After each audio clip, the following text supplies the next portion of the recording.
is the 15th day of January 2025. Karibu sana. This is the Daily Report. I'm used to Stanley Nyaringita. The sign language docket is Catherine Simaloi.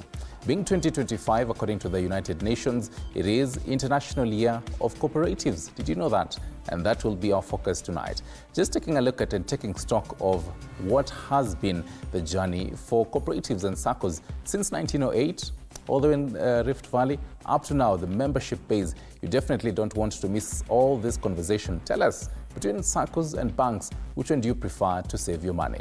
All that, but first, to the highlights.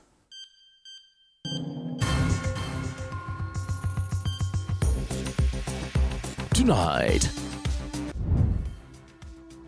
Ministry of Health denies claims of ARV shortage and promises to stock BCG vaccines by end month. We have placed an order and we are going to get 2.34 million doses of BCG vaccine by the end of this month. As patients storm Health Ministry briefing over SHA system delays at KNH. We have walked all the way from Kenyatta Hospital, coming here for treatment. From last week, Wednesday, the systems are not working. Also tonight, lobby groups lobby for the resignation of NIS spouse Nurdin Haji amidst increased pressures. Is NIS a soft target?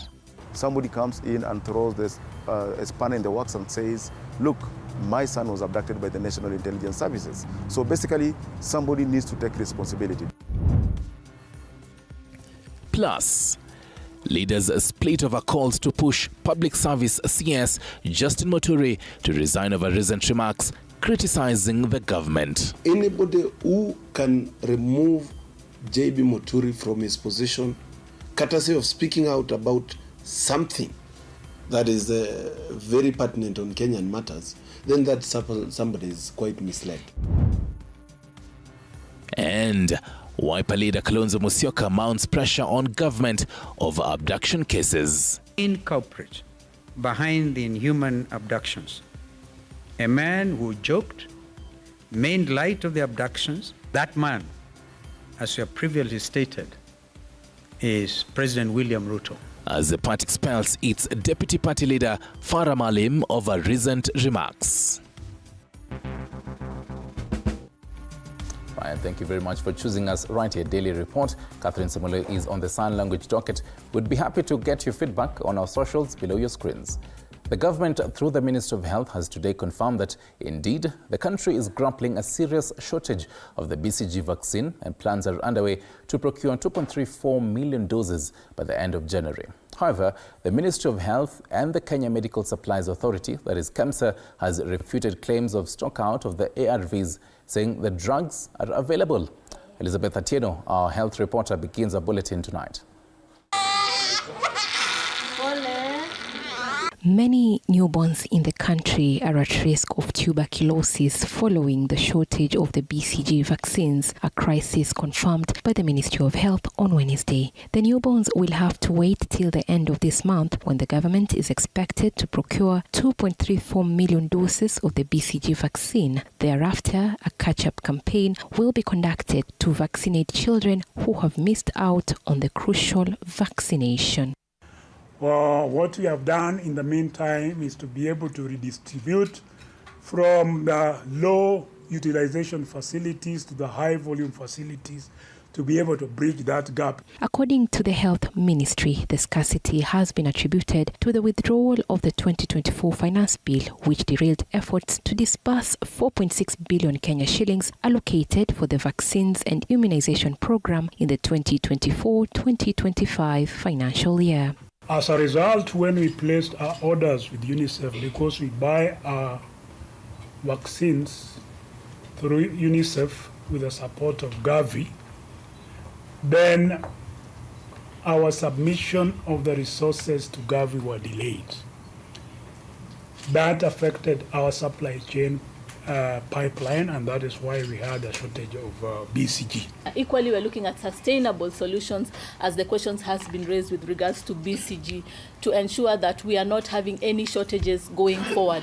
However, the over 1.3 million Kenyans dependent on the antiretroviral drugs ARVs can breathe a sigh of relief as the Kenya Medical Supplies Authority KEMSA maintains that there is no stock out of ARVs and that they are currently changing the regimen of use. The only thing that was misunderstood is changing the regimen of use.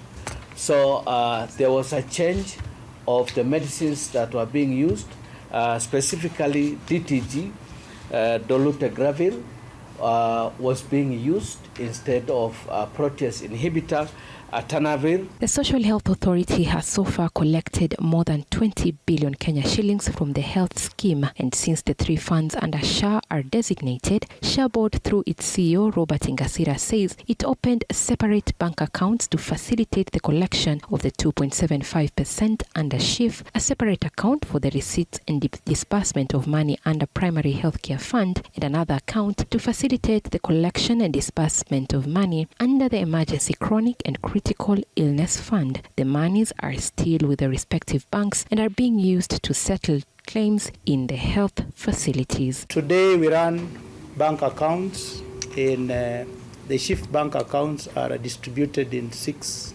commercial banks regulated by Central Bank, and each of the other funds has an account in one bank. And then we have SHA, the organization, also running its own bank account. Minutes after the press briefing at the Afya House building, some patients stormed the boardroom, decrying the sorry state of the Social Health Authority, especially the system hitches surrounding the new health scheme. 20 patients. We have walked all the way from Kenyatta Hospital, coming here for treatment. From last week, Wednesday, the systems are not working. Some complications. Nikakuja Kenyatta again. Nothing is going to happen unless SHA approviwe. Hawatakupatia usaidizi wowote, you won't get treated. Sasa nimetembea all the way from Kenyatta tukaenda mpaka pale SHA House. In a rejoinder, the Kenyatta National Hospital has acknowledged that for 2 days there has been a disruption in patient care due to system downtime in the SHA platform. KNH now says the issue has since been resolved and that normal operations have resumed. Elizabeth Atieno, TV47, Nairobi. From health to politics, opposition leaders led by Wiper leader Kalonzo Musyoka have continued to condemn the Kenya Kwanza regime over the recent cases of abductions in the country. And as a senior political reporter, Elizabeth Mutuku, tells us, the party Wiper has also expelled Dada Member of Parliament and Deputy Party Leader following his recent remarks.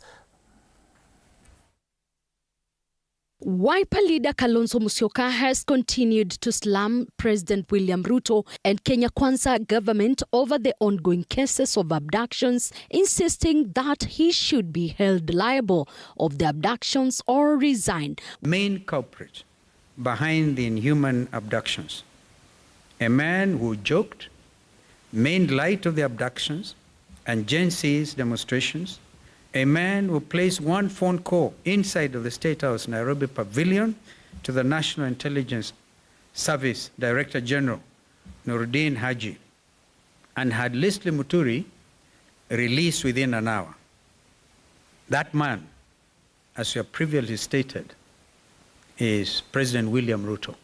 While quoting the recent event involving the Public Service Cabinet Secretary Justin Muturi, where he alleged that his son Leslie Muturi was abducted by a senior security officer in the country, Kalonzo and his brigade insist that Kenyans will not be cowed by what he termed as dictatorship from the Kenya Kwanza regime.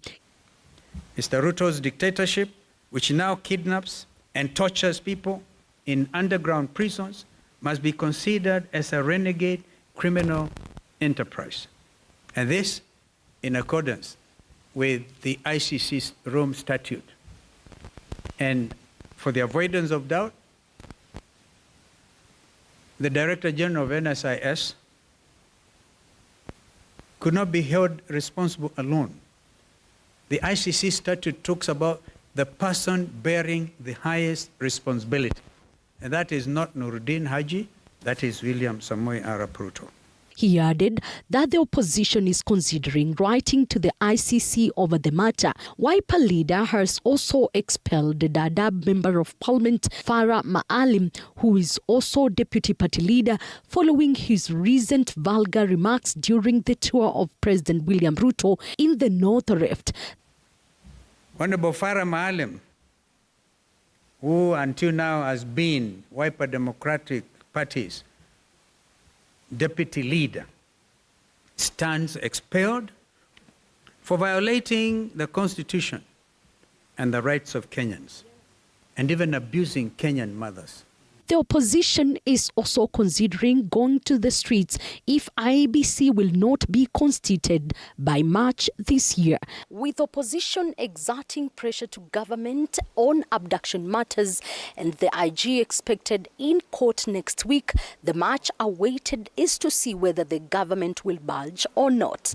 Elizabeth Motuko, TV47, Nairobi. Meanwhile, the calls by a section of Kenya Kwanza government members of parliament calling for Public Service Cabinet Secretary Justin Muturi to resign and apologize have received mixed reactions from former Deputy President Rigathi Gachagua's allies, who termed the calls as baseless. Muturi, who was accompanied by some Gachagua allies, is said to have close ties with the former Deputy President as negotiations are in progress to incorporate his Democratic Party in Gachagua's future plans. Mike Kagongo with the details. The alliance between Kenya Kwanza and Public Service Cabinet Secretary Justin Muturi may make it more difficult for a section of Kenya Kwanza MPs to attempt to remove him from office. After taking the rare step of criticizing the government for his son's alleged kidnapping, the CS is facing pressure to step down. Kenya Kwanza lawmakers' endeavor and feelings, however, have drawn conflicting responses from their august House colleagues, who now claims that the nation will not advance, particularly in light of Rigathi Gachagua's unprecedented impeachment. Perhaps it is the presence of Manyata Member of Parliament John Gitonga Mukoji, who accompanied JB Muturi at the Serena Hotel Sunday afternoon, which now raised questions of Gachagua's hand in the whole saga.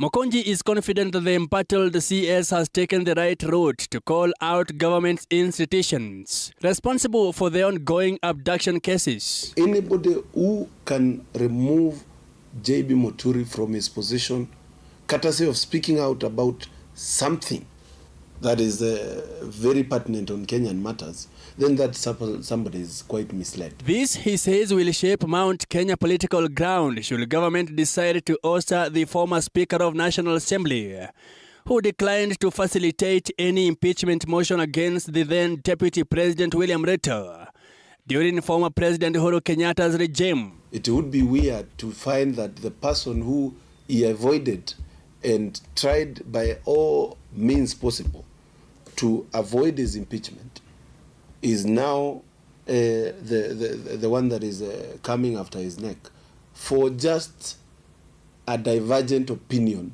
on matters handling our children.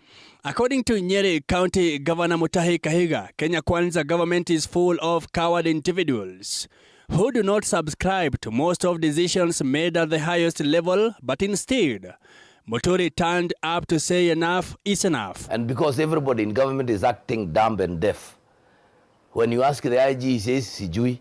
When you ask the NIS, we don't know. So now, maybe he was giving us a direction to say, I don't agree with them because this is what happened. Kapsaret Member of Parliament Oscar Sudi terming the move by Muturi as a desperate move made now that his political career has waned, and a clear blackmail attempt. Sudi says the timing is highly suspicious, revealing a coward man clutching at straws for political experience. On his social media account, Sudi says there are many professionals from Embu who can serve the country with zeal, and called Muturi to ship out. The leader says Muturi's exit from office will further contaminate the ground because he is from Mount Kenya East, the same area as Deputy President Kithure Kindiki.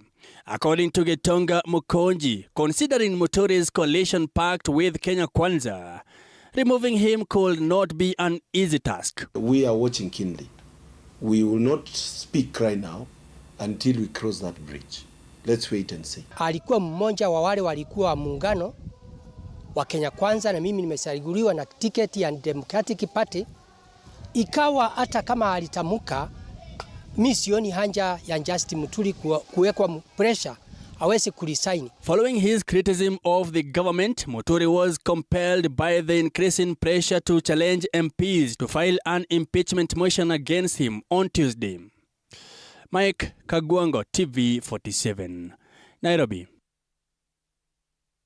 All right, thank you, Mike, for that. From politics to devolved units now, and county governors have faulted the controller of budget, that is Margaret Nyakango, over the plan to halt county bursaries. The county bosses termed the move as illegal and described it as a social protection function. Paul Kirubi tells us more.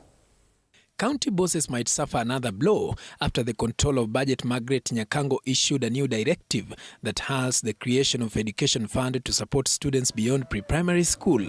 Governors have already differed with the controller of budget, terming the move as illegal to halt issuance of bursaries as this falls under social protection. The Council of Governors insisted that the move by the controller of budget will deny many students an opportunity to education. There is already an Elimu Fund Act which the controller of budget uses to allocate, to give money. When we made a budget, the first person who must approve our budget is the controller of budget. As we are speaking, in almost every county, there is an allocation for bursaries, which she approved in July. So, what is this that has suddenly come up? ODM, through its acting party leader Anyang' Nyong'o, in a statement noted that all the programs in schools, such as school feeding programs and infrastructure, were at risk of collapsing if the move by Nyakango will be implemented. In a statement, the controller of budget says Section 16 of the Constitution designates that funding of universities, tertiary educational institutions, primary schools, special education, secondary schools and special education institutions falls under the national government. And if the county government wants to offer any education support, then they must transfer the function in accordance with Article 187 of the Constitution. This standoff comes at a time county governments have been accused of failing to properly utilize county allocation effectively. Paul Kirubi, TV47, Nairobi.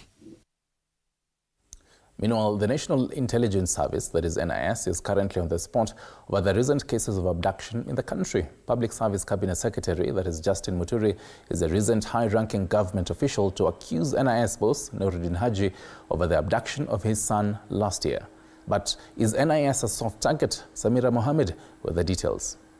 Over the last 6 months, the National Intelligence Service have been on the receiving end following allegations by 2 senior government officials linking them to the murder of abductions witnessed in the country since the June 2024 Gen Z-led anti-government protests. And all along, albeit quietly, Kenyans have had a feeling that if the police are not doing it, then somebody or some other security agency is doing it. And yesterday, it was like a revelation that yes, the police are denying, they have always been denying this, and now somebody comes in and throws this a spanner in the works and says, look, my son was abducted by the National Intelligence Services. In June and October last year, former Deputy President Rigathi Gachagua slammed NIS boss Noordin Haji for incompetence before Public Service Cabinet Secretary Justin Muturi joined the chorus 3 months later to blame the nation's top security organ for the recent abductions. At my age, I'm not the kind of person to respond to some of it is really very perfunctory. Security analysts have now shifted the blame to the National Intelligence Service, claiming that the reputation and credibility of the security organ has been dragged into the mud for being a mere political tool for political leaders to settle their scores. Now we are exposed. People will know that, okay, we have an NIS that is not doing its job, an NIS that is at the call and peck of the political class. So anything they tell us, we'll take with a pinch of salt. We're not believing them. And when it gets to that point, then we are too exposed as a country.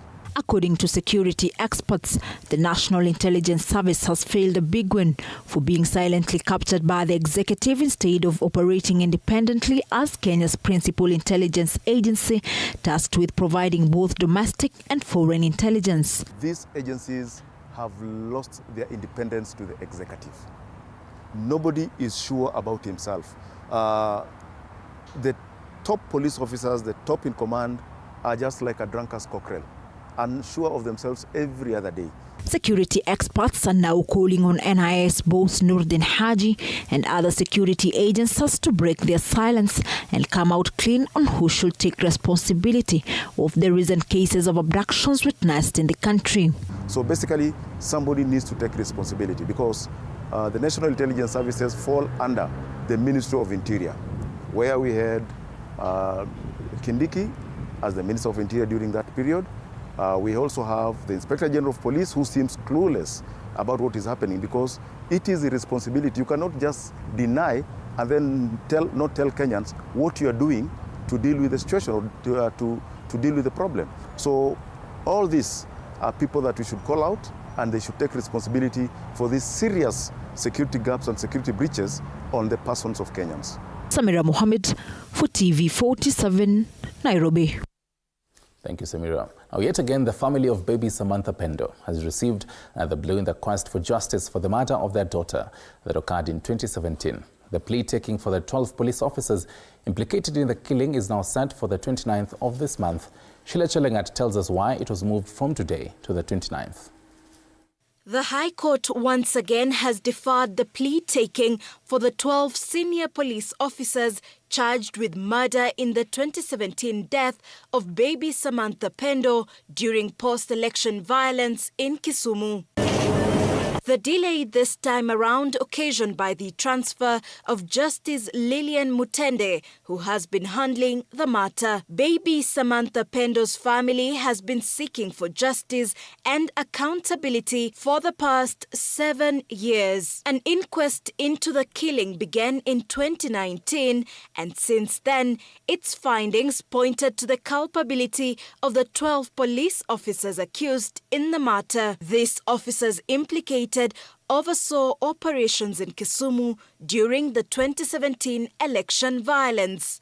Baby Pendo passed away at her family home after police raided Nyalenda slums during the violence. The 6-month-old died of head injuries sustained during the police raid. Attempts by the officers accused of the killing to challenge the jurisdiction of the Kenyan court to try them for the crimes against humanity failed after High Court Judge Kanyi Kimondo in July 2024 affirmed the jurisdiction of Kenyan courts to hear the case in accordance with Kenyan laws and procedures. This matter is now scheduled to be heard before Justice Margaret Muigai on the 29th of this month. Sheila Chelangat for TV47. Thank you, Sheila. Two more disturbing news. Residents of West Alego in the Alego-Songa constituency in Siaya County are reeling from shock and grief after a 24-year-old man, Alois Ochieng, allegedly hacked his estranged wife, Lorraine Ochieng, to death this morning in Kolal Nyasita village. This tragic incident comes amid a disturbing rise in femicide cases. Ruga Ival paints the picture for us. It is a somber start of the year as Kenya records yet another case of femicide incident in Siaya County. It is in this village of Kolal Nyasita. Lorraine Ochieng tragically lost her life after being hacked to death with a machete by her 24-year-old husband Alois Ochieng. Si kupigana ile ya normal. Kumbe huyu kijana alikuwa na panga, akaanza kukata huyu msichana. Akakata kichwa, mkono ya kushoto, akakata. Huyu msichana akaanguka chini. This brutal act has sent shockwaves through the community, highlighting the alarming rise in gender-based violence that has gripped the nation. The attack occurred around 8 a.m. when Lorraine arrived to pick up their 5-year-old daughter. Alois invited her to his mother's house for a discussion, but locked the door after asking his mother to leave. In a horrifying turn of events, he assaulted Lorraine with a machete as she screamed for help.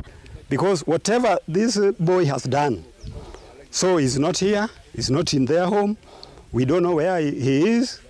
He has destroyed everything, he has destroyed the family, he has destroyed the home. No, now we don't know where he is. No, now we are telling our youth, let us be patient when we are living with our family. Local police quickly arrived, took her body to the Siaya County Referral Hospital mortuary. In their grief and anger, Lauren's relative set fire to Aloy's house and later targeted his mother's home. Neighbor Janet Atieno urged couples to seek peaceful resolutions instead of resorting to violence. Hata kama ni ndoa nitajitoa. Nimeona mwenzangu ameuawa vibaya kama mnyama, niliumwa sana. Sasa mimi kaniambia tu mama, ukiona tu imekushinda, we enda. Siaya Sub-County Police Commander Evelyn Cherotich confirming that investigations are ongoing as authorities search for Aloys who remains at large. Ruga Evil, TV47. From Siaya County, let me take you all the way to Nakuru County. Still more sad news here.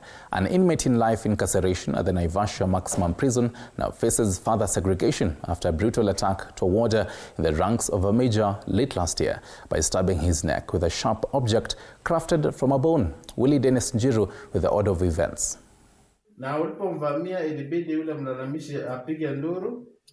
Before Senior Magistrate Wilson Rading, Jackton Jacob Kinot was arraigned at a Naivasha court on charge of causing grievous harm to Naivasha prison warder David Chelalgo Kibet on 19th December last year at his office. Wewe Jackton ulimvamia. Wewe ni kama ulikuwa umepanga, ulikuwa chonga mfupa ambao ulitumia kumvamia. Kinot is said to have crafted a sharp object from a bone taken from their meals with the intention of viciously attacking the officer at his duty office. Without doubt, the complainant sustained very severe injuries which are life-changing. It is in this regards that the probation officer to do a pre-sentence report incorporating the victim impact assessment. Yeah? So it means we're coming back in 2 weeks' time. On the 29th? Kinot is serving a life imprisonment for, among other offenses, being a member of terror group Al-Shabaab. Kinoti pleaded guilty to the offense, the second of a similar kind after another incident in Kisumu prison. Kuna hii kesi nyingine 473 of 2022 ni ya Maseno, pia walikuwa wameumiza mtu, ukaweza kufungwa kwa miaka 5. Pia kuna kesi nyingine pale Busia. The court directed for reports from both sides ahead of the judgment on 5th next month. Elezea koti madili yako, ungetaka koti kusaidia namna gani? Koti kama inaweza nipea kifungo kidogo. For TV47, I'm Willie Dennis Njiru. Now, thank you, Willie Dennis Njiru. From matters sad news, let's get into some positive news now. I know you're having your supper, so matters food. A section of non-governmental organizations this morning launched a 5-year project dubbed Feed the Future. The project aims to eradicate poverty and elevate food security in the country. Anastasia Mukabi with more details. In a bid to address food insecurity in the country, USAID, in collaboration with TechnoServe, launched a Feed the Future Kenya program that aims to enhance food production and improve nutrition outcomes in vulnerable regions. Over the next 5 years, the food system activity will work with county governments across Western, Northern, and Southeastern. These include Bungoma, Busia, Homa Bay, Garissa, Isiolo, Kakamega, Migori, Makueni, Siaya, amongst many other counties. So what's unique about our project is because we aim to create a system that prioritizes inclusivity, nutrition and climate resilience. Farmers will now be empowered in producing more food, hence creating more jobs and boosting the economy. We will work hand in hand with county governments as well as the private sector to increase economic opportunities, increase incomes and jobs, support community and entrepreneurs to be more resilient, and to increase nutritional outcomes for women and youth. We also believe that our initiative and our strategies and achieving positive results. This program will significantly support USAID's strategy in Kenya, as well as the government of Kenya's goals for agriculture and livestock development. The project will engage various organizations supporting communities to alleviate them in reducing poverty and food insecurity. Today we are calling on private sector partners and actors to partner with us. We invite enterprises of all sizes to collaborate with us, firstly to empower smallholder farmers and pastoralists with the tools, training and resources. We're committed to supporting over 500,000 people by enhancing food production, distribution, and access, as well as continuing our work with partners across local food businesses and the food system. Anastasia Mkabi, TV47, Nairobi. Right, some food for thought on that particular story. And speaking of food, time to sip some water back at home and also here as we take a short break. When we come back, more stories. And remember, biggest conversation for today, the SACCOs. Between SACCOs and banks, which one do you prefer? Talk to us. We'll be right back.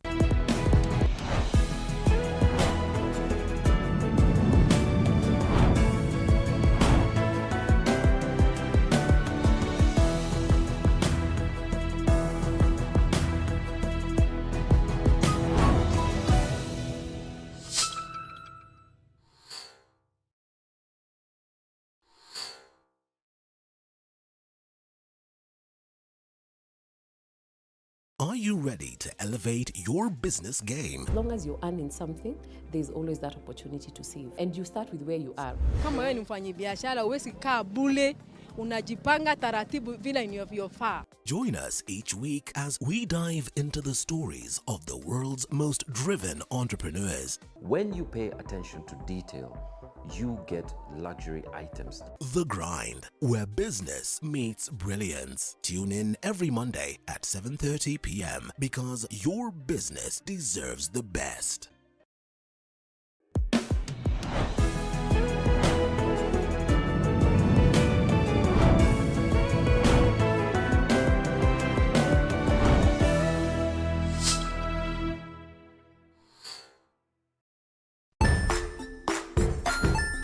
Hey there friends, welcome to Kids on the Block, where fun and imagination come alive.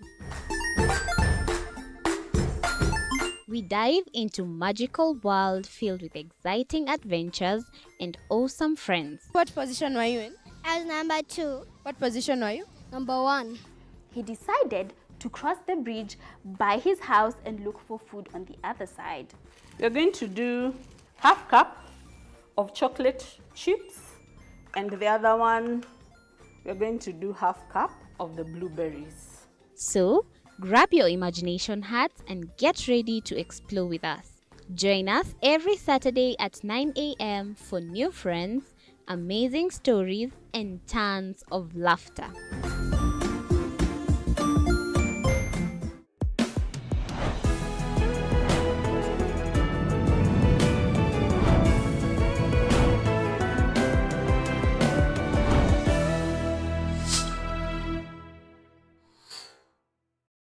Join us as we explore the journeys of those who defy the odds and break barriers. We dive deep into the stories of triumph. Sometimes when parenting a child with a special need or whatever disability, family life becomes a bit complicated and you may end up raising the child on your own. Here, we inspire. I have a farm which one we showcase with other dyslexic youths and autism how to farm. Motivate. It's never easy, but what we do, the best thing is to work with another parent who has an elder child than yours. And break through the barriers one story at a time. Push your boundaries beyond the limit. Saturdays at 8 p.m.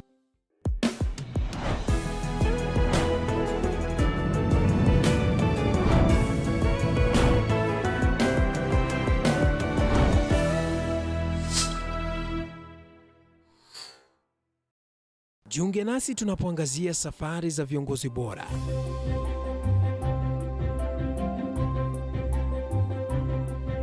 kutoka kwa ushindi mkubwa hadi masomo magumu. Wakati wetu kwamba wasichana si wa kusoma, ni wa kuolewa, ng'ombe ipatikane, wazazi wakuwe watajiri. Tunashughulikia yote.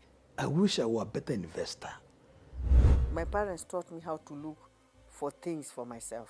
Tazama Mfahamu Kiongozi, ambapo kila kipindi kimejaa maarifa, mikakati na hadithi za kukuza azma yako. For me to succeed, I have to fight. Kila Alhamisi saa 1:30.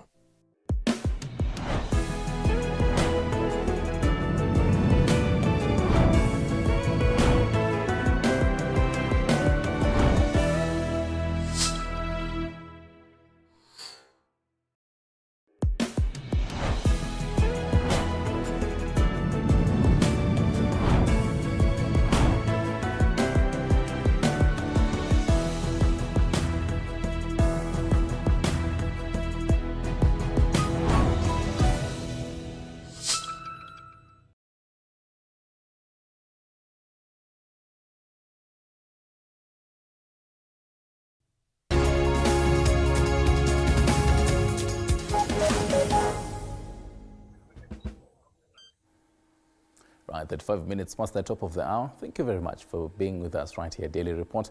Catherine Simalo is on the sign language. I'm used to Stanley Nyaringita. Right now, I want to take you all the way to South Africa, where more than 70 bodies have been retrieved from an illegal gold mine in that country after police blocked supplies of food, water and medicine to the workers underground in October in an attempt to force them out. A letter brought up to the surface claimed there were 109 bodies underground. A video circulated by an NGO appeared to show more than 50 wrapped bodies laid out in a tunnel. CGTN's Julie Scaller reports from South Africa. Moaketsi Kati followed rescue operations anxiously as his colleagues were rescued in a cage from the abandoned Stilfontein gold mine, some in body bags. People from Zimbabwe, Mozambique, where there is no life like here in South Africa, and they come here to risk with their life to make their family to survive, and our government treats them like this. It's so painful. Kati joined the Zamazamas 10 years ago. I don't want to be a criminal. I don't want to steal some people's property or to rob people. I took a decision to take my own risk, to risk about my life and go to the abandoned shafts to get some gold, to earn living. Our government doesn't provide us with job. So we saw job opportunity for us. He could have been among hundreds of starving and dehydrated miners trapped underground, but managed to escape. The police didn't see me because of the time I reached a surface, that the police were busy chasing other people. So I tried to run. There were some of iron there in a hole. So I ran through that iron, and that iron stabbed me on the chest. And I have a scar to show. Many questions remain around the state's handling of the crisis. It took a court order for the government to act on repeated pleas to rescue the miners. We cannot have a situation where people are allowed to die underground when we know that they are trapped underground. They ended up resorting to cannibalism because at some point they started eating human flesh because there was nothing to eat there because there was no food supply. Kati doesn't know where his next paycheck will come from, but hopes the state will have a change of heart. Our government should come to a point whereby they let us work. Yeah, and they should make a way for us to work here. Because now they criminalized us, saying we are the criminals, we are Zamazamas. Although we are the artisanal miners, because we can rough gold without machinery. Right, that is CGTN's Julie Scaller for that. Thank you, Julie. We'll be following up on the developments of that story in South Africa just for you. Right now, though, let's get into matters business.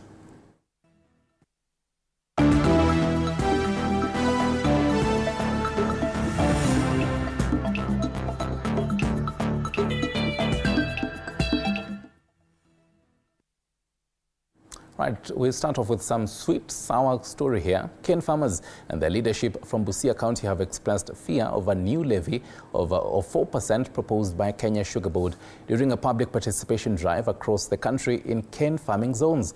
The farmers expressed reservations of the new levy, saying the 1% that is there is not utilized transparently.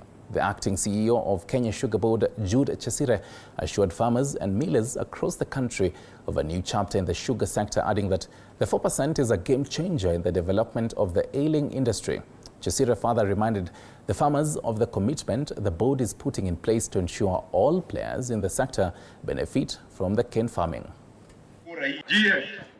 Kama leo hii wameleta hii levy ambayo ni ya 4%, tunataka tuambie kuwa kama wametuletea hii levy, pia vile vile tunataka ikuwe na utaratibu.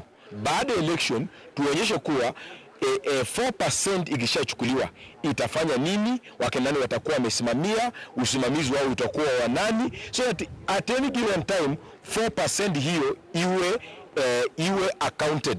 Maneno ambayo hatutaki sukari ikuwe imported, because last time walikuwa na import sukari walisema ya kwamba ni sukari ambayo iko na chemicals. Kikatwa 4% na ule wa nje apate 4%, we will be promoting importation, na hiyo ni ufisadi na hiyo ni ukora. Government ya Busia ile 1% ushuru yenye ina collect kwa wakulima wa kawaida, kati yao na wale wenye viwanda watoe hiyo sehemu, tujue kwa uwazi kulingana na kipengele ya 35 ya kuwa tujue ni pesa ngapi wana collect kwa wakulima, isiwe ni siri kati yao na county government. This levy is the one that is supposed to support this industry to make sure that it's back on its feet. This levy was there before but was scrapped in 2016. It is even very clear in the act.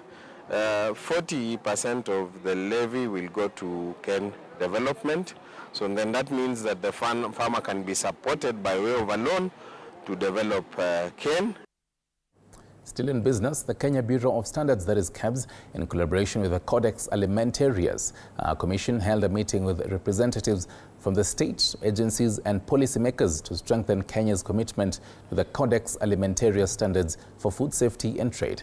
According to the Codex Alimentarius Commission Chairperson Alan Azagel, Codex standards plays a critical role in promoting international trade, asserting adherence to food safety standards, facilitate market access and strengthen Kenya's position as a competitive player in global trade. The KEBS Managing Director, that is Esther Ngari, emphasized that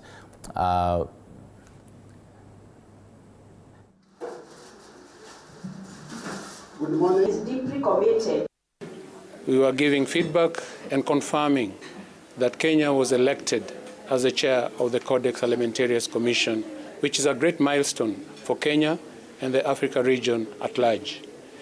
So further, we were also recommitting ourselves to supporting activities of Codex and more so food safety.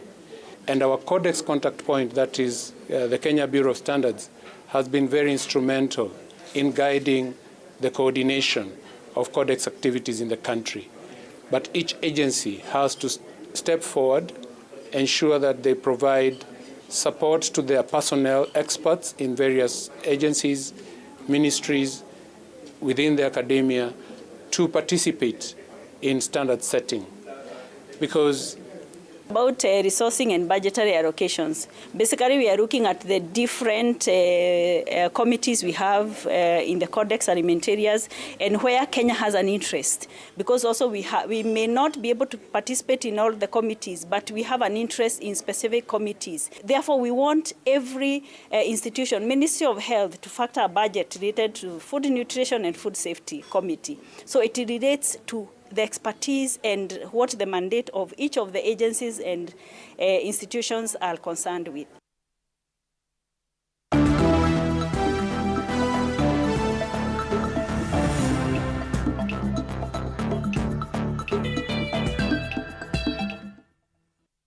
Right, from business news to sports news, it has been business as usual and not been business as usual in the sporting world. We'll be telling you after this.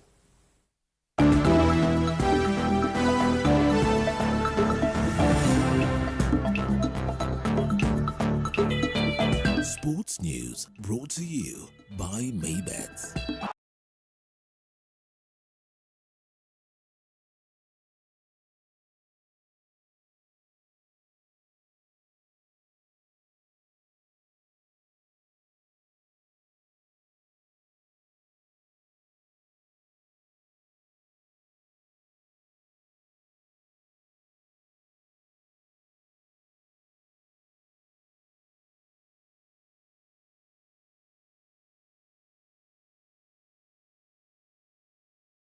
BCLB number 000578. Maybet na minia na najishindia. Pesa inavutia.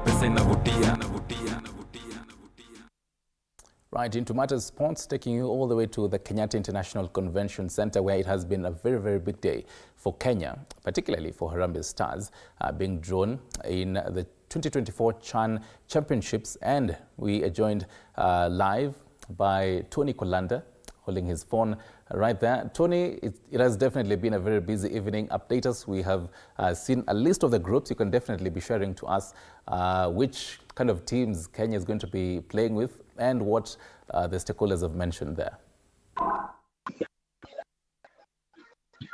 Yeah,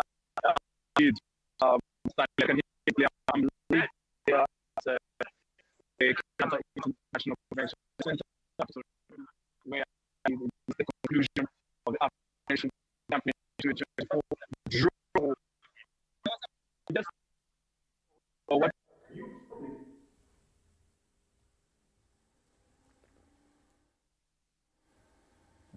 All right. Well, right. Definitely taking a look at from Tony's side and just making sure that his Skype network is as fantastic as possible. I was asking him about the whole groups. I do have a list of them. I can just scan through what the CHAN 2024 groups so far as we have right now, which were happening at the KICC. So Group A, which Kenya is in, Kenya, Morocco, Angola, DR Congo, and Zambia. For Group B, Tanzania, Madagascar, Mauritania, Burkina Faso, as well as Central Africa. And Group C, Uganda, Niger, Guinea. So Q2 as well as Q1. Now the reason there's Q2 as well as Q1 is because so far we do need 19 teams to be playing in this. So far we do have 17. So waiting for 2. So Group C is not complete. Group D, which in my view is quite a tricky one, has Senegal, Congo, Sudan, as well as Nigeria. This is where they say, let the games begin, but not until August. So we do have about 7 months all the way to there. It was initially to be held in February, the whole month. But then according to CAF, it said, no, Kenya, Uganda, Tanzania, you might not be ready enough. So let's push it all the way to August 2025. So we're going to be getting more details from our senior sports reporter, Tony Kolanda, on all that. Meanwhile, Kenya Premier League giants, Tusker FC, went on top of the league table as they're playing with Bandari this particular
network. From matters EPL, I want to bring you back home because, again, it's a very, very big night for Harambee Stars, and particularly for Kenya, also for Uganda and Tanzania. Tony Kolanda is back. He'll be telling us why. Tony, I was trying to reach you earlier. The Skype network was an issue.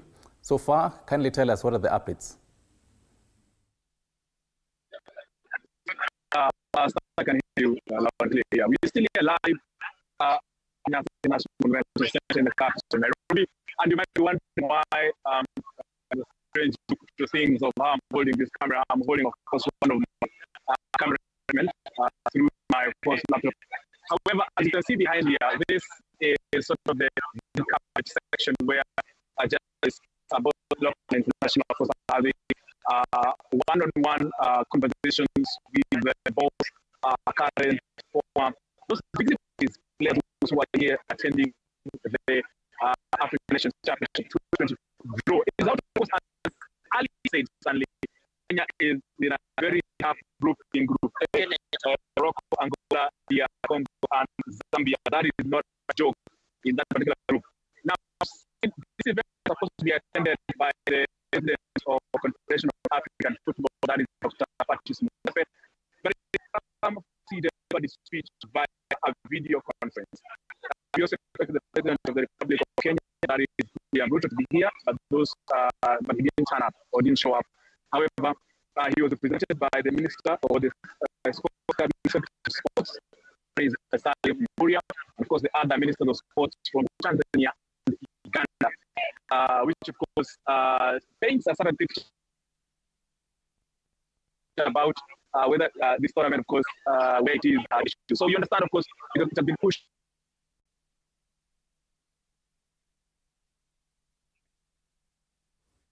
Right, I think it's a cold in KCC that is probably freezing the whole network there, but we'll be getting more details just for you and making sure that you know all the latest details about CHAN, which was supposed to be happening by the start of February all the way to the end of February. But then the latest that we did get by earlier this week is that CHAN decided to push all this particular competition to August because of infrastructure delays, both in Kenya, Uganda, as well as Tanzania. And what Tony Kolanda was just highlighting to us, among some of these key details, President William Ruto had been invited to this. He was supposed to show up, but then Kolanda telling us that Cabinet Secretary of Sports, Salim Mvurya, attended. I don't know, Tony, I hope his network is back. Tony Kolanda, if you can hear me. Just as I've already clearly said, of course, we've heard that this event will go on, but now Kenya, Tanzania, and Uganda have enough time to finish up their sports infrastructure. You know clearly well, if you live on Thika Road, you've seen a lot of what's happening at the Moi International Sports Center, Kasarani. Now they have enough time to finish up their unfinished work, especially the canopies, the public address system, the changing rooms, all those things. Remember, CAF does not just only look at sports infrastructure.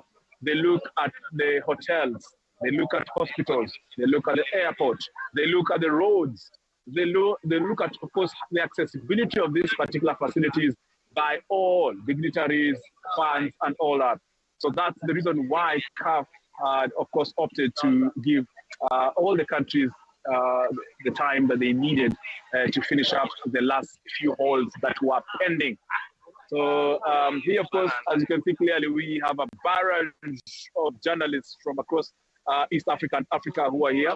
And we, of course, with this red carpet, doing our due diligence. And remember, of course, in our subsequent bulletins, tomorrow at 11, 1 p.m., 4 p.m., 9 and 7, we shall be able to, of course, give the in-depth interviews as well as stories from what really transpired here at the historic moment whereby Kenya was able to host historically the Africa Nations Championship final draw here in the capital, Nairobi. Remember, of course, I can imagine Group A will be held here in Kenya, and fans, of course, will have an opportunity to watch these matches at some of our two iconic stadiums here in the country. Remember, Nyayo National Stadium still had, of course, about 70% completion.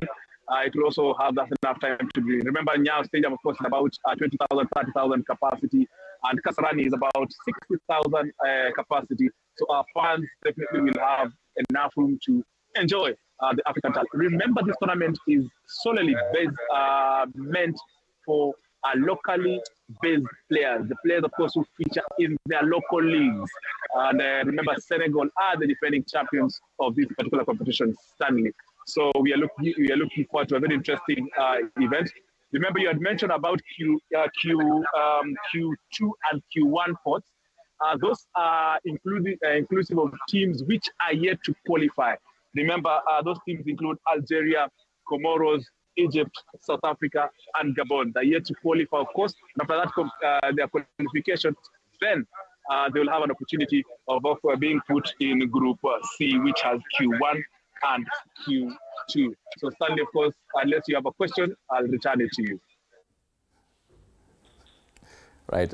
Most definitely, Tony, definitely have quite a lot of questions, but then we'll be packaging all that later on. You'd mentioned Group A, which is Kenya, Morocco, Angola, DR Congo, as well as Zambia. I'll let you know this. Morocco is a two-time champion. DR Congo is also a two-time champion, so it's going to be a difficult team, even for Harambee Stars. But as Tony says, quite some 7 months to prepare for that. Speaking of preparations, we're taking a short break. When we come back, get into the whole conversation for you tonight.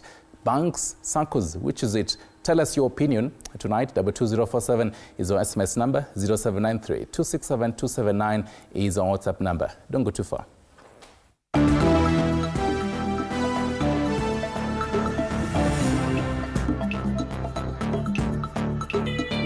Sports news brought to you by Maybets.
Are you ready to elevate your business game? As long as you're earning something, there's always that opportunity to save. And you start with where you are. Kama wewe ni mfanyabiashara, huwezi kaa bure, unajipanga taratibu vile inavyofaa. Join us each week as we dive into the stories of the world's most driven entrepreneurs. When you pay attention to detail, you get luxury items. The Grind, where business meets brilliance. Tune in every Monday at 7:30 p.m. because your business deserves the best.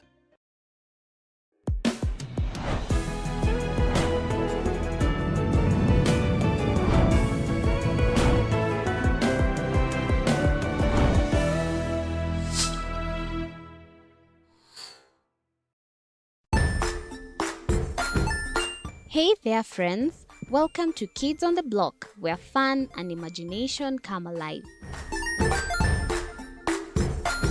We dive into magical world filled with exciting adventures and awesome friends. What position were you in? I was number 2. What position were you? Number 1. He decided to cross the bridge by his house and look for food on the other side. We're going to do half cup of chocolate chips. And the other one, we're going to do half cup of the blueberries. So, grab your imagination hats and get ready to explore with us. Join us every Saturday at 9 a.m. for new friends, amazing stories, and tons of laughter.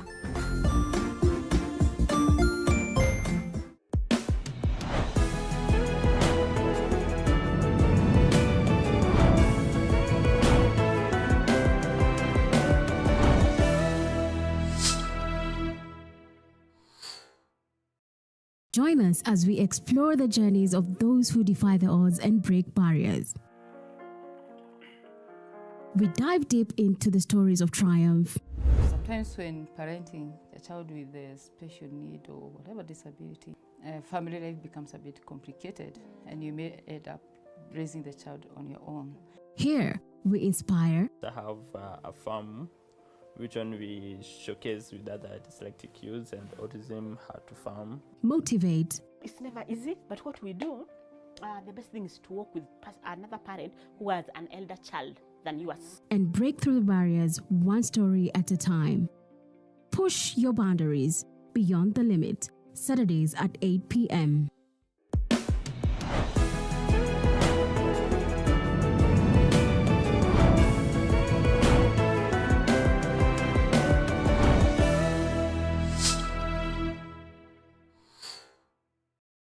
Jiunge nasi tunapoangazia safari za viongozi bora.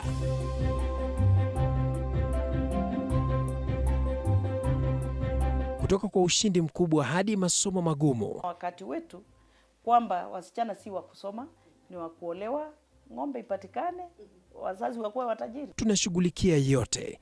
I wish I were a better investor. My parents taught me how to look for things for myself. Tazama Mfahamu Kiongozi, ambapo kila kipindi kimejaa maarifa, mikakati na hadithi za kukuza azma yako. For me to succeed, I have to fight. Kila Alhamisi saa 1:30.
All right, 3 minutes past the top of the hour. Definitely welcome back. Catherine Simaloi is on the sign language docket. I'm yours truly, Stanley Nyaringita.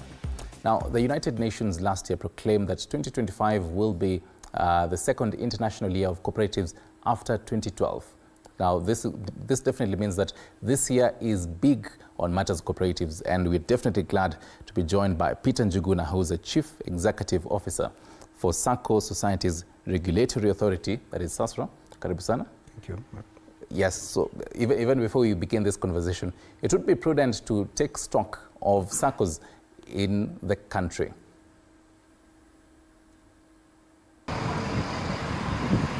Kipkelion in Kericho County is where Kenya's SACCO history begins. In 1908, the first ever cooperative, Lumbwa Cooperative Society, was formed by white settlers to market their dairy products. The lack of cooperative legislation at the time saw Lumbwa being registered under the Business Practices Ordinance as legislated in Great Britain, which was later adopted in India and practiced in Kenya. This inaugural cooperative set the stage for more cooperatives being formed across the country, as well as the colonial government seeing the need to legislate the cooperatives, with the first cooperative ordinance being enacted in 1931. 15 years later, the colonial government began involving Africans in the cooperatives, this resulting in the enactment of a new Cooperative Societies Ordinance. In the post-colonial government, the need to consolidate cooperative activities saw President Jomo Kenyatta's regime first draft the Government Cooperative Development Policy in 1970. and later reviewed it in 1975 in the sessional paper number 14 of that year. These milestones have seen Kenya get recognition globally, the most memorable being in July 2013 when World Council of Credit Unions recognized Kenya SACCOs as the fastest growing subsector in the world. The presence of the global union was also felt last year when African and US credit union leaders that included WOCCU President and CEO Elisa Makata, the board, and Worldwide Foundation for Credit Unions Board Chair Bill Cheney make a courtesy call to President William Ruto at State House, Nairobi. Right, now that we've understood the history and evolution and achievements of SACCOs, let's dive into what really is a SACCO so that you can really understand. This data is according to the SACCO Supervision Annual Report 2023. First off, what is a SACCO? A SACCO is a special type of cooperative offering to you financial services with a primary focus on mobilization of funds and provision of affordable credit to its members who are both the owners and the users. There are two types of SACCOs here. They're the deposit-taking SACCOs as well as the non-withdrawable taking SACCOs, or preferably NWDT. Let's start off with the first one, the deposit-taking SACCOs. So they take deposits and they offer to you saving accounts. For the second one, the non-withdrawable deposit-taking SACCOs, they are specified non-deposit taking business, diaspora as well as virtual based. That's the first cluster of the NWDT. And they have deposits above 100 million Kenyan shillings. For the second cluster of the NWDT, they are non-specified deposit taking business. For this, they have a deposit below 100 million Kenyan shillings. There are quite a number of cooperatives. I'm pretty sure you've heard of them. Let's list for you a number of the most common example of cooperatives. So first off, housing cooperatives and the investments, transport, quite a majority of them in the country, consumer cooperatives, as well as marketing/production. This is according to the SACCO Supervision Annual Report 2023. Let's take a look at, as per 2023, the number of registered SACCOs, and we'll be getting to understand more of this with the CEO of SASRA. In 2022, about 359 registered SACCOs. Now, this decreased by just 2 of the SACCOs. In 2023, about 357 registered SACCOs. So this is both for the DT as well as the NWDT SACCOs. Let's get to know, are you a member of a SACCO? Are you not a member of a SACCO? Let's see where you fall in the past 2 for 2022 as well as 2023. So in 2022, there are about 6.42 million members in the registered SACCOs. Now this increased about 0.6. So in 2023, there are about 6.48 million members. Let's take a look at the loans for both the 2023 as well as 2022, just to see how this progression has been made in both years. In 2022, the loans for all these particular SACCOs was 680.35 billion Kenyan shillings. This definitely increased in 2023 to 758.57 billion Kenyan shillings for the whole loans that were dispersed to the members registered. From the loans, let's take a look at the assets controlled, and here we take a look at which SACCOs are actually doing good. And according to the SACCO Supervision Annual Report, shows that about 53 regulated SACCOs do control, and at that time, by 2023, controlled 73.34% of the total assets. So the share of about 26.66% was shared between 304 regulated SACCOs. From the assets control, let's take a look at, for these SACCOs that I have told you, we take a look at the kind of cluster and how even SASRA as an authority clusters them all together. So first off, they have what they call the large tiered SACCOs. So for this, the total assets are in excess of 5 billion Kenyan shillings. Then there's the mid-tiered SACCOs. The total assets range between 1 billion and 5 billion Kenyan shillings.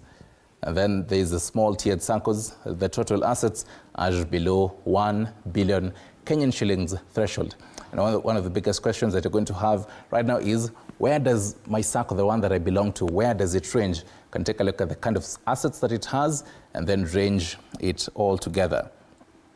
Now, for these SACCOs that we have definitely mentioned, let's take a look at the kind of deposits they do control. We had taken a look at the assets. Now, for the deposits, 39 regulated SACCOs control 65.27% of the whole total deposits. Now, out of the 65.27%, what is remaining is 34.73%. This is shared between 318 regulated SACCOs. So finally, one of the biggest questions that we're also even asking you tonight is, between a bank and a SACCO, which one do you prefer? Now, for you to actually make this answer, let's take a look at what the whole comparison in 2023 deposits between SACCOs as well as the banking sector. For the deposit-taking SACCOs, which were about 174 of them, they had 575 billion Kenyan shillings, the deposits at that time. For the non-withdrawable deposit-taking SACCOs, which were about 183, 107 billion shillings was the deposits at that particular time. For the commercial banks, as well as NBFI, 39 of them, all combined, they had 5,595 billion Kenyan shillings. And microfinance banks, 42.90 billion Kenyan shillings. That is a comparison. So, with all this data, according to the SACCO Supervision Annual Report for 2023, do you prefer a bank or a SACCO? Let's listen to what a number of residents from different parts of the country had to say on this particular question.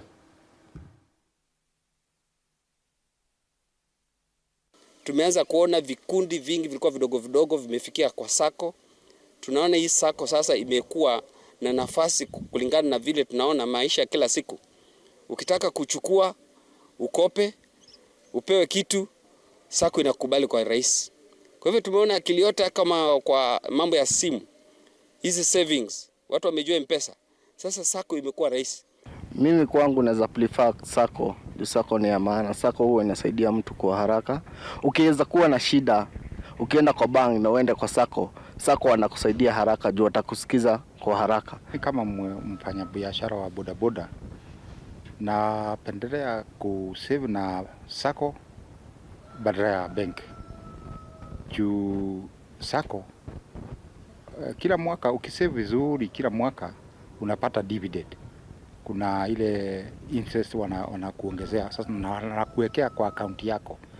Na hizo zinatumia si za SACCO, ni zako wewe mwenyewe. Sasa hizo hata wakati wote unaenda tu unajitolea, unazitumia venye unataka. Kwa sasa tuseme ni ile tu ukipata inapita tu. Hakuna kitu unaweza sema unaweza hata kupeleka kwa bank kama labda kuwekeza mahali ambacho unaweza una kitu kikubwa. Kwa sababu biashara ziko chini, uchumi vile hujakaa vizuri hivyo sana. Yaani tuseme kwa ufupi mwananchi bado anapata shida ama anateseka kwa sababu uchumi kila kitu kiko juu. SACCO na benki.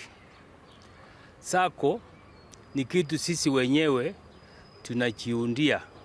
Tunakuja pamoja, tunakaa pamoja, tunajenga SACCO ile ya kutusaidia njia ya kinyumbani. Na nikisema upande mwingine ya benki ikiwa vile mimi ni mtu mwenye ajiwezi sana, nikiingia upande wa benki nikikosa kidogo tu, maskini ya Mungu mimi yule ambaye ajiwezi, benki itakuja na sengenge, benki itakuja na polisi waweke samba yangu sengenge wachukue. Right, from 1908 up to now, there's just so much that has definitely happened up to 2024. Over 6 million membership base. We've walked through all this. And in case you're just joining us right now, first off, we're going to be having, and we do have Peter Njuguna, who is the CEO of SACCO Society's Regulatory Authority. And the big question that we're asking for you is, between a SACCO or a bank, which one do you prefer? Also, do you have questions for SASRA CEO Peter Njuguna? 22047 is our SMS number. 0793-267-279 is our WhatsApp number. Your feedback is much appreciated. Mr. Njuguna, once more, welcome. Thank you very much for having me. For all that particular data that you're taking a look at for the report for 2023, anything that we might have missed? I think you've done a good job in reviewing the report, and you brought out the picture very well. I think what is amazing and that comes up when you compare the different financial institutions that take deposits, and it's something that we struggle to actually get, is one, SACCOs are ordinary persons, you and me, saving. So we call those in banking retail deposits. Okay.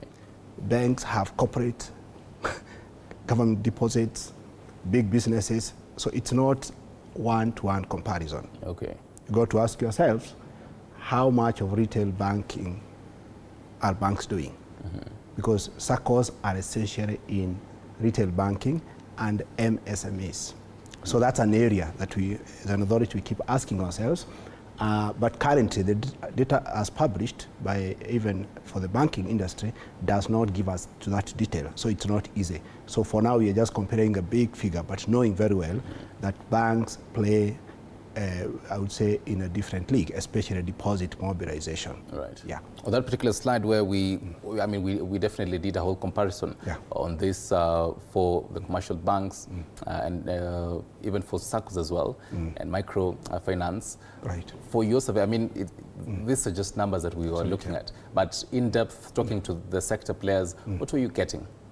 I think I think what I note is that Kenyans are, use multiple financial service providers. Okay. There is a report that is called FinAccess Household Survey, just got launched in early December 2024.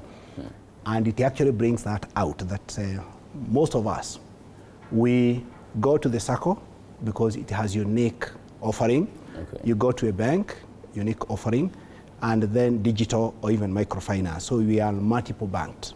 That's one reality that we have noted, and that has been supported by a survey that is done. I think this is from 2006, the first edition. We just launched the 2024 edition, 6th edition, and it tells a lot. But I think what is there is that as banks, microfinance, SACCOs, as over time with evolution, all of them are growing. Meaning Kenyans, as for their livelihoods, they are putting money in a SACCO for a specific purpose. They are putting money in a bank as well for different purposes. Right. So I think, as the economy does well, all of us, it's like a tide. All of you move up, okay? And you can see that gradually. And even the proportion to the deposits, proportion to the GDP, you actually see it continues to grow as the economy grows. Right. So meaning, all these, what you projected there, are key actors in what we call, in the financial sector, deposit-taking market, because those are deposit-taking institutions, banks, whether commercial, microfinance, SACCOs. They take deposits and convert them to credit to fuel the economic activities that households, businesses are undertaking. Right. Therefore, they become very, very key institutions, and they complement each other. Okay. And that's why you hear saying the ordinary folks are saying, yeah, we own it. We'll be served with a lot of ease, because that is the essence of a SACCO, that we form it to serve us. Okay. We make the bylaws to fit us, whether we are motor, bike riders, it's us. We're the bosses here. We are the bosses. When you go to teachers, they are the bosses. But now that you realize that it's a totally different story when it comes to banks, because which is the ownership structure and management is different. Right. Yeah. According to the report, as we've taken a look at, by 2023, membership base of about 6-point-something million. 6.8. 6.8. So first of all, what kind of progress are you expecting? You've definitely said there has been a growth, and we've seen it since 1908, when the first ever, and then all the way when even Africans were able to have them, and then now progressively having SACCOs in the country, the membership has been growing. Right. So first off, what do you expect moving forward? And even now, speaking to the millions of Kenyans watching us tonight, and they're wondering, how can I be part of a SACCO? Walk us through that as well.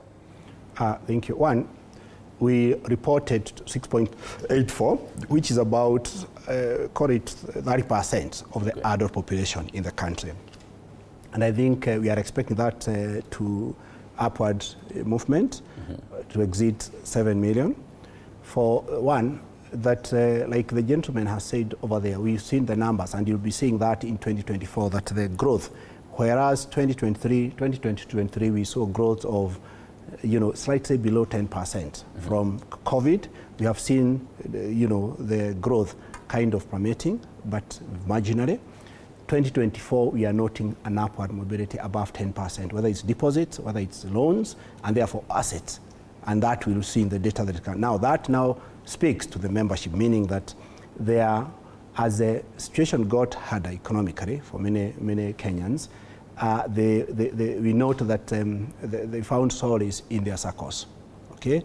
And therefore that, we expect, attracted more people, because when the interest rates are good in the economy, it's easy for you to get facilities from other institutions, but now when things are tight, SACCOs rates, which usually are not, don't change drastically, it's easier. So people take flight to SACCOs. And that means to save, to borrow, you have to save, and therefore become a member. So we expect that in this year, it will be well, we grew at about slightly under 7%, 2023. But this year we're expecting it could be even, above that 7%. Right. Yeah. And I know a number of these millions of these Kenyans watching us. They're taking a look at these two types of SACCOs. SACCOs, the deposit taking, the DT SACCOs, and the NWDT, non-withdrawable deposit taking SACCOs. Can you elaborate to us what is the difference between these two? If I want to join a SACCO, which one should I be joining and why? Thank you very much. I think I always advise that you join a SACCO based on your needs and your circumstances. Because what has happened in the SACCO industry, what we are calling non-withdrawable deposit-taking SACCOs, are SACCOs where you save regularly, and you can only withdraw your money, either borrowing, multiply of your savings, or when you exit the SACCO. The bylaws will provide how you part ways. Meaning your deposits are permanent there. They form the pool, the loanable funds for the members, all of you to benefit as needs arise. And that is historically the model. Every SACCO, even the other DT SACCOs, have that product. It's a product. Then now what has happened is that over time SACCOs have evolved to now what we are seeing, a full service provider. They are offering the full range of services. Non-WDT, you'll find that they offer savings and credit facilities, period. Okay. Now, to get your money, you'll have actually to get it through another financial institution.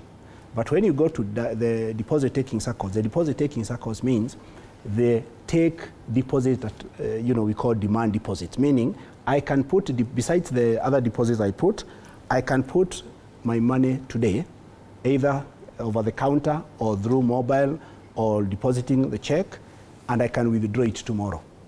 I don't need to give a notice to the bank. We call them demand deposits. That's why you call them deposit taking, because they are very much like other financial institutions, deposit takers like banks. So therefore, to join, it is you to decide what do you want. Okay. If you simply want to access affordable, competitive rates of, for credit facilities, you joining non-WDT will be okay with you. But if you want to access more, where you can also literally get other financial services, including payments, if you're a bank, if you are operating a business, savings daily, or even paying out, you can actually do that, because today SACCOs have payment solutions, whether it's checks, RTGS, mobile payments, they have all that. So it's very much what you want that you'll be able, just like other financial institutions, you actually go, it is your need that takes you there. So you need to understand your circumstances, then you don't look at rates they are paying and all that. Is very much your need that drives there. Now and therefore to join is very easy, because you need to, most SACCOs to become a member, you have to apply to be a member. And to join, it means there is requirements like regular savings, and through which also entitle you to a range of services that you can access, and you also have rights and obligations, because you are a member. Right. Yeah, so, but joining a SACCO is so much easier. Today, there are some SACCOs, you just go to mobile and attach your ID, other documentation to identify you, and you become a member. Is there a least amount of money that I need? And I'm really asking this on behalf of so many young people out here who say, I mean, I'm unemployed, I don't have any job that I'm doing, so how am I joining a SACCO? Actually, that's why I said your circumstances will dictate. Okay. You and the gentleman who interviewed there, you could hear them speak. If it's a border, when they form their SACCO, they'll say, we'll be saving 100 shillings daily or 50 shillings as per their ability. Okay. We go to Mama Boga the same way, they'll say, no, I'll be saving 50 shillings. Now, other employee-based, like say, as you might say, I'll be saving 2,000 every month. And what we are noting, some of the SACCOs, actually, the people who save daily, you might end up saving actually more because, I mean, the thing is, the 100 shillings you're paying per day, you know, is the minimum. But you are free to save 200 depending on your business that day. But there are other SACCOs where it's monthly because I'm relying on employer to deduct and remit, meaning employer cannot be changing every month. Administrative is very costly. But when I have the control, I can push that money. And I think that's why understanding, you don't go to a SACCO where they are saying, to be a member, you must be saving minimum 5,000 a month because they exist. You go to where your economic circumstances and maybe your needs, dictate. All right. Yeah. As a regulator, what do you sit on the kind of discipline that these SACCOs have? As of 2023, telling us that 359 SACCOs. This was in 2022. There were about 359. 2023, 357. So 1 year, about 2 of the SACCOs dropped. You can also tell us why. But the kind of discipline in some of the SACCOs, because we have had, even in the media, some of the SACCOs, their management, fraud as well. Tell us about that as a regulator. Thanks very much, Stanley. One, I have to say this. SACCOs are customer-owned financial institution or member-owned. So we are the one who run it. We are the one who actually elect, manage, and all that. Okay. So I think, and that's the challenge we constantly give to members because you are the first line of oversight. So, and therefore, as challenges come, you'll actually relate that to the membership, what role they actually play. And therefore, our job as a regulator is to make sure that the institution is governed prudently. And therefore, that's why they are operating financial standards, operating standards, which we enforce, whether by way of capital, by way of liquidity, discipline in loan repayment and the like, so that by the time institution, now that gives a framework, the rail guards within which members should actually manage their SACCO. However, like in any business, you'll find there are people who will always, for reasons of their own making or not their own making, you find that the business may experience difficulties. And that's what you are actually noting. I would not say what you are noting there exiting is not necessarily mismanagement. Sample this. In the media industry, we have seen a lot of changes. Now, and you find that the institutions, then people exit, go more and more independent. Now, you find if the SACCO does not then invest in actually how do we give offerings to this kind of market to keep, the members, so they can save and they can continue patronizing our product. You realize that you'll be sitting there and you are losing members. And they are going to those SACCOs that are offering, they are more responsive. So we have seen SACCOs due to competition. You'll note through a report that a lot of SACCOs that were, for example, public sector SACCOs that were, for example, let me use a case of teacher-based SACCOs.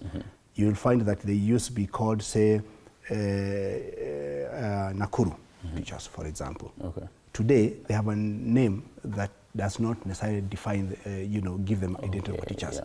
So Kenyans are joining them because of service. So the competition is across the board. So SACCOs that you find dropping is actually revocation of license and then closing business. And some of them actually write to us that we are closing, we are refunding members' deposits. Others, because of non-compliance with the requirements, licensing requirements, we actually close them. What are these requirements? This requirement, one, the license requirement, one, you need to have capital. Okay. And for your information, the SACCOs that we regulate, the 347 is just a small proportion, even though they control, about 90% of the total assets in the SACCO industry. They there are other SACCOs that we do not regulate, the small ones. The one they are being nurtured under county oversight of county government. We take 100 million in deposits and above, meaning that you have built a sizable, loanable fund by way of deposit to sustain yourself. So in that case, we look for capital. Have you built capital? So minimum 5 million for those non-WDT and 8% of your assets. Right. So there's a correlation there, meaning you have to have the discipline to make money and retain some, even as you distribute.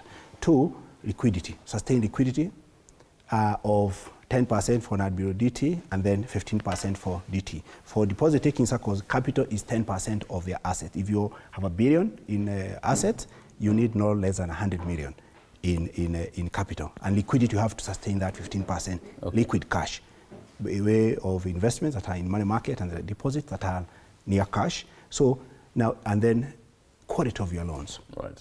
Operational standards, you need to have a system that is auditable, you can trace transactions. Then there is a whole bunch of other requirements that you have to observe. So that is why they have to file returns with us every month. We analyze that data, we engage them and advise them where they need to improve. And when you find an institution exiting from licensing regime, we have possibly engaged them for not less than 2 years. Right. And we want the members to actually respond to these inadequacies. Right. Because there are ways and means regulatorily how we deal with them. By the time you are saying no, it means you are literally unable to turn around. Most definitely. Someone would wonder why we're using 2023 report. Maybe a quick one. When are we getting the last year's whole report about SACCOs? Thank you for that question. What happened is that the data we publish at the end of their annual report is based on the audited financial statements. Right now, SACCOs, they just started auditing and they close their books by end of this quarter. We need to get that data. AGMs are held, then we analyze for another 3 months. So by June, usually the report is ready. Right. And by July, we are ready to release it. Okay. So usually that's why there is a lag, but we do release other, intermediate data. Like that's why we are able to know, for example, that by end of November, we had, you saw about 758 billion in loan portfolio. We are talking of 835 billion end of November. Right. So we already have that data. We release it on a daily basis. Yeah. Right. Peter Njuguna, thank you very much. CEO of SACCO Society's Regulatory Authority. Thank you very much. Murimi Eric says, bank it is more secure than SACCO in form of security. You might wake up in a day and find the SACCO is not existing anymore. Secondly, it is growth very slow. Thank you very much for all your questions. I've been throwing them to Mr. Njuguna. Thank you very much for being with us. Catherine Simaloi has been on the sign language docket. I'm yours truly, Stanley Nyaringita. We do this once more another time. Arsenal fans, I hope you're ready for tonight's game.